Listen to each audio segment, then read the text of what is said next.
আসসালামু আলাইকুম রহমতুল্লাহ। সবাই কেমন আছেন প্রিয় ভাইরা? আশা করি সবাই ভালো আছেন।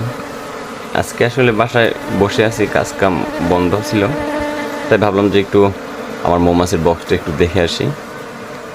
তাই দেখতে গেলাম মৌমাছির বক্সটা আমার ছেলে সহ। তো দেখতেছি যে না, আসলে অনেকদিন ধরা হয় নাই, তো একটু খুলে চেক দিয়ে আসলাম আর মৌমাছিগুলো ঠিক আছে কিনা দেখে আসলাম।